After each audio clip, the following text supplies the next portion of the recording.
Good day mga ka-sports natin dyan. Phenom superstar Alyssa Valdez, isa sa pinakakilalang volleyball players sa ating bansa at sobrang dami niya nang napatunayan pagdating nga sa larangan sa volleyball.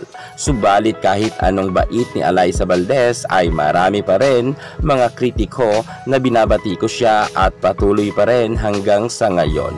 Hindi natin alam kung bakit ganito ang kanilang pagkagalit kay Alyssa at madalas nga silang mag-post halos oras-oras ay meron nga silang update para i-bash nga ang napakabait na si Alyssa Valdez. Atin kikilalanin ang mga bashers ni Alyssa Valdez. Sino-sino kaya sila? Panoorin ang vlog hanggang sa dulo, pero bago ang lahat, subscribe ka muna. I-click ang ating notification bell para lagi kang updated sa lahat ng issues sa volleyball. Susunod na!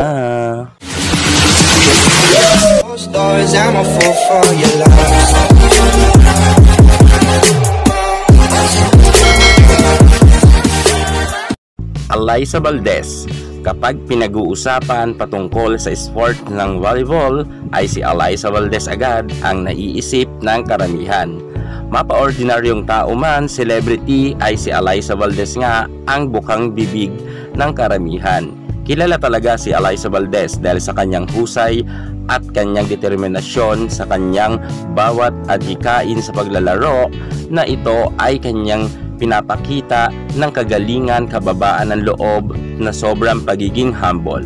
Kung kaya minamahal talaga si Alyssa Valdez ng karamihan mga madlang people. Subalit alam nyo ba na kahit sobrang humble ni Alyssa Valdez at wala siyang inisnab na tao, hindi siya nagtaray at hindi nga siya nag-angas sa kanyang mga kalaban sa loob ng court at never nga siyang nagsuwag kahit nga mapaharap man ito or mapatalikod man.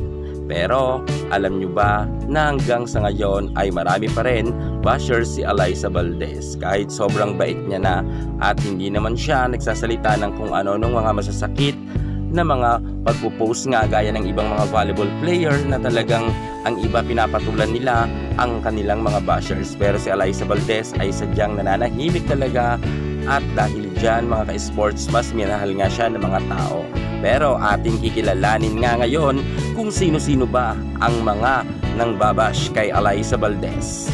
I-reveal na nga natin ang kanilang mga names. Kapag sila inyong nakita nga sa mga page, sila talaga ang mahilig mag-bash kay Alyssa Valdez. Unahin na natin dyan ang rank number 1. Walang iba kundi si Jane Albert.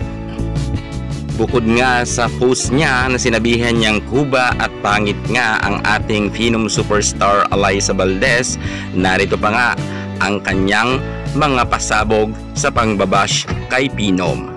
Noong March 5 pa nga ay napapost pa itong si Jane Albert at kanya naman sinabi, "Goat and Phenom and the best."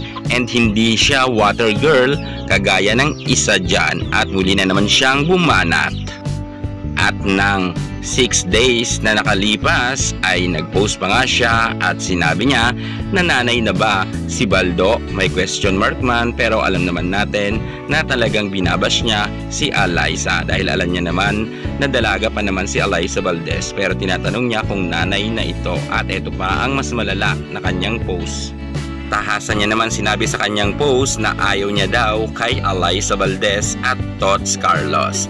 At nagpahabol pa nga siya sa kanyang post rin na sabi niya, "Sorry po kay Alyssa Valdez, palagi ko po siya binabash. Alam nyo kung bakit?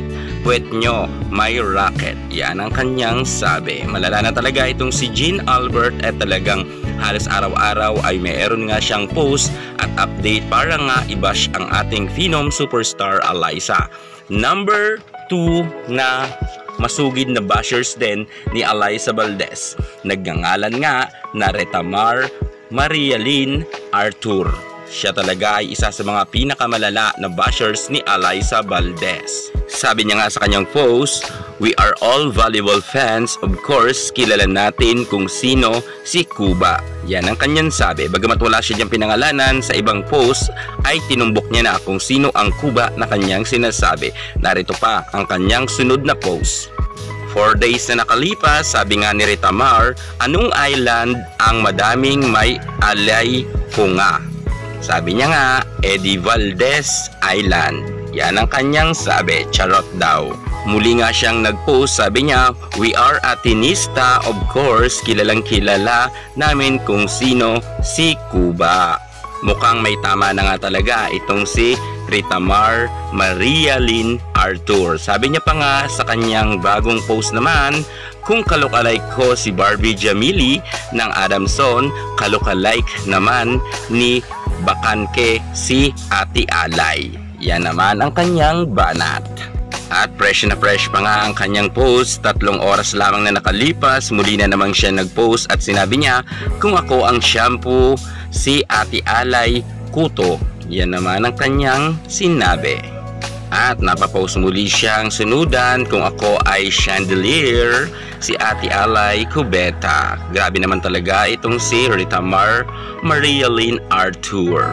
So yan na nga mga ka-sports natin dyan. Alam nyo ba na marami pang mga bashers si Alyssa Valdez na mangilan nila na nagkakalat nga at nanggugulo nga sa mga page nga ng volleyball. Pero ang mas malala talaga sa lahat ng mga bashers ni Alyssa ay itong si Ritamar Marialyn Artur at itong si Jean Albert. Yan dalawang yan ang mas malala. Subalit meron din mga mangilan-ngilan hindi masyado gaano nagtatagumpay. Pero ito talagang bashers na dalawang ito ni Alyssa Valdez ay sobrang sikat na si Ritamar Marialyn Artur at si Jean Albert. Sumikat nga sila sa pangbabash kay Alyssa. Papansin talaga ang dalawang nasabi nating ito. So yan nga mga ka-sports natin dyan, hayaan na natin ang mga bashers ni Alyssa Valdez. Marami naman mga nagmamahal kay Alyssa at talagang ipinagtatanggol nga siya sa mga pinaggagawa nga ng dalawang masugid na bashers ni Alyssa.